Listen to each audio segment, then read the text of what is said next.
friends, welcome back to my channel. So I realised that some of you might actually know who I am. Yes, I call myself the Vintage Scientist, but did you know my name is actually Claire? Hello, I'm Claire and I'm addicted to plants, vintage fashion and trying to live frugally as possible. So I thought, why not, let's do a little bit of chatting and crocheting to get to know me and how I became the Vintage Scientist. So that's today's episode. I'm going to be attempting to make one of these awesome little crocheted hand towels. My good neighbour back home, who we call our auntie, even though she's not technically our auntie, used to make these all the time. Her and her mum used to. And I've been inspired. I'm going to attempt to make one myself while I chat to you about how I became who I am today and what I stand for, I suppose. And if it resonates, feel free to follow along and subscribe to my little channel. So let's get started.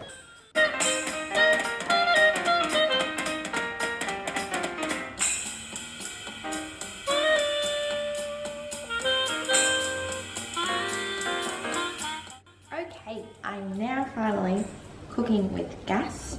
I'm doing a seashell pattern, apparently, according to this book. And for my first row, I have to do 85 double crochet on the edge of the towel there. But it's not working, so my poor string is getting caught. So I'm just going to have to do single and then do another layer of single, and hopefully that looks alright. I am making this up because I have never done this in my life. I have crocheted, but not a tea towel, little tea towel top. Oh my goodness. And I partly think that my silly little hook is to blame for not successfully doing this.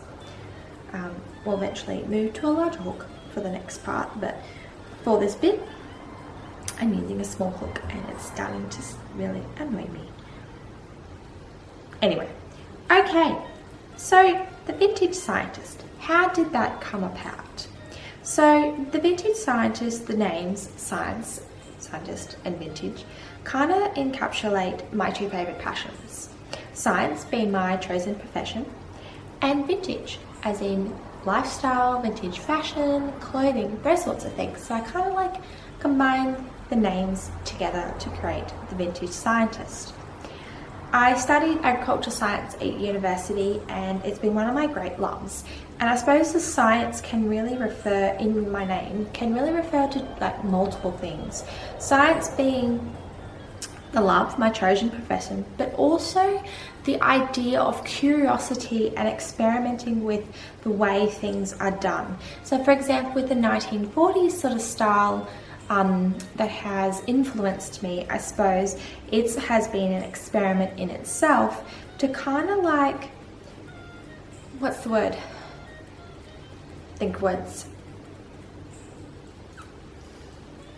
An experiment to go against the grain and to prove that we don't have to live the life that society tells us to. I suppose that's what I'm trying to say. Like, we can live whatever life we want to, but I feel like there's a lot of pressure around how we should look and what we should wear and those sorts of things. And I've always been a bit of an oddball, and I've kind of like flocked to the idea of vintage fashion and lifestyle because it is different and because it's authentic in a way.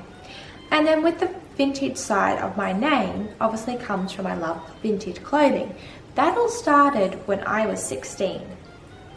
So my actual auntie gave me 2 pieces of clothing from when she was in the early 60s, I believe. And I was 16 at that time, and I feel like in that age of when you're a teenager, you are quite impressionable as such because you're just trying to develop who you are within this world. And for me, I've been a bit odd, a bit strange. And at that time, I was just looking for something to define myself. And when I tried those pieces of clothing on, I was like, oh, this is what I've been looking for. This is what makes me me. And for me, ever since then, my love for vintage and the different eras really began. And I just became almost obsessed because I was like, this is how I can define myself. But also was a bit of a way to show creativity and my unique self.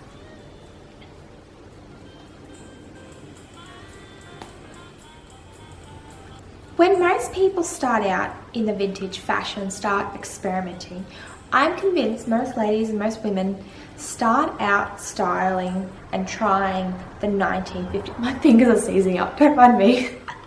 I have a theory that most people flock, especially women, flock to the 1950s when they first start dressing vintage. I know I did, and I believe it's because it gives like a sense of femininity and like wanting to wear like big puffy dresses to feel pretty and feel like a girl. And I feel like fashion has kind of lost that style nowadays. And so yes, I flocked to the 1950s as my first trial and error, I suppose you could say, of vintage fashion. And I would scour the op shops. I'd be looking for different dresses, different outfits. I remember in year 12 for my formal, I said to Mum, I almost cried. I was like, I don't want a normal dress, modern dress for my formal. So we went adventuring to Brisbane to find a vintage or vintage inspired dress. And don't you worry, I did find one. It was 1950s prom dress style, had like 4 layers. I still have it today. 4 layers of material. I had a petticoat underneath, and I just felt like myself. It was the greatest gift. It was so good. And I suppose over the years, I've really started to define my style. It has become more the 1940s. And I feel like that was partly because I was working in the agricultural industry, and I still do. And I started to learn about the land girls, the 1940s land girls, of women who worked on the land, grew the crops to keep the country fed. And I was kind of like, well, that's what I'm kind of doing in that role at that time. I was like, I'm like a modern day land girl. And I kind of just wanted to learn more about that era and slowly learnt more and more. And then just became really resonated with me. And so I've sort of stuck to the 1940s.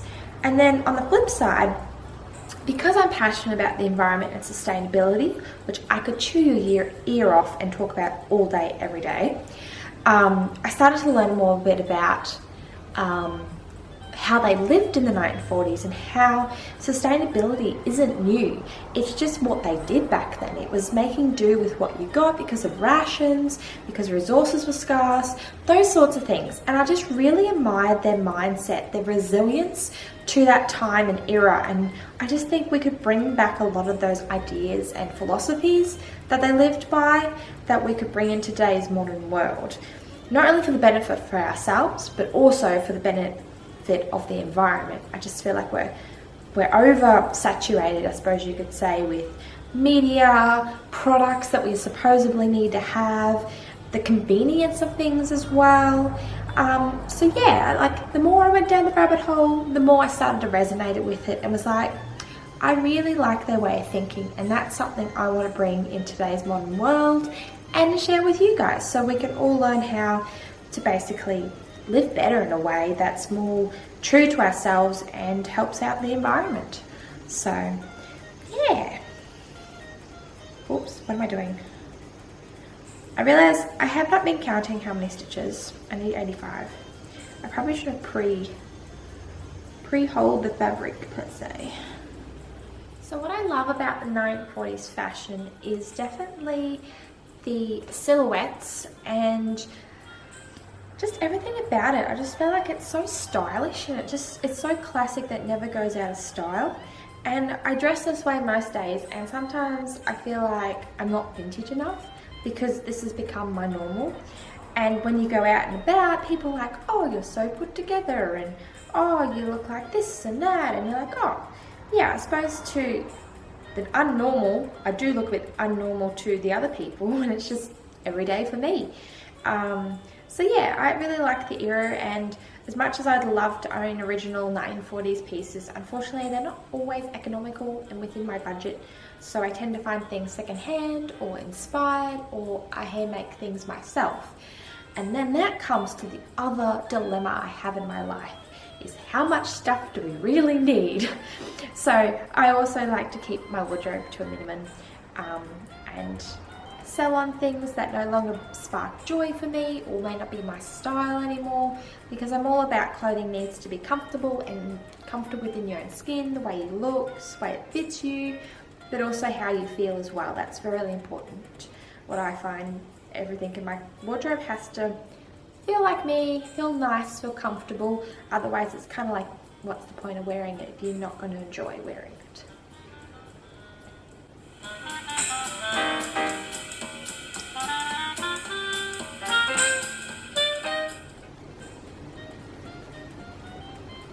It's coming along!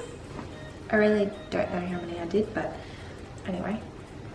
Just keep going to the end, to the end.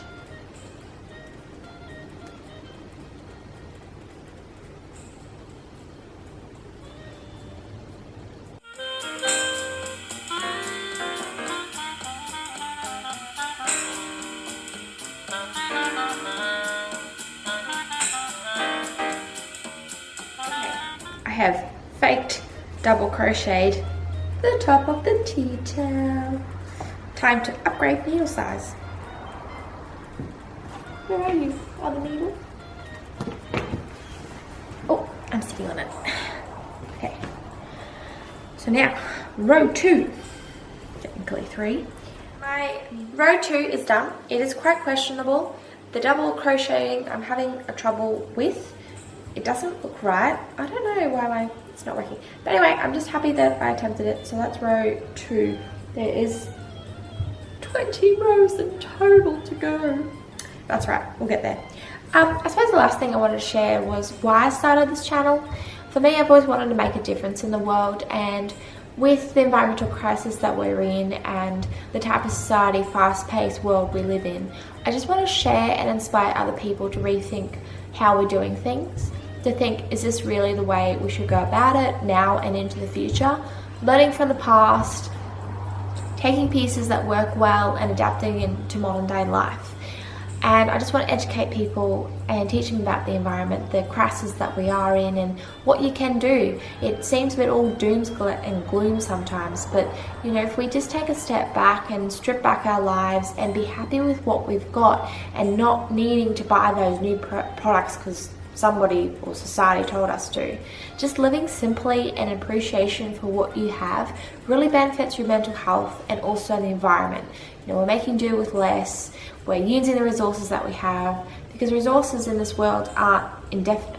You know, they are going to eventually run out, so it's really important that we look after it now and into the future for the future generations. So yeah, I just want to inspire you to live maybe a different, more thoughtful life, conscious life, I suppose you could say. And I just want to share people my love for the 1940s and the tips and tricks we can take from that era and bring into a modern world. Yes, not everything was perfect back then, but they really did have some good philosophies and good ideas. So that's picking and choosing what works, what doesn't, what's beneficial to you or to the environment overall.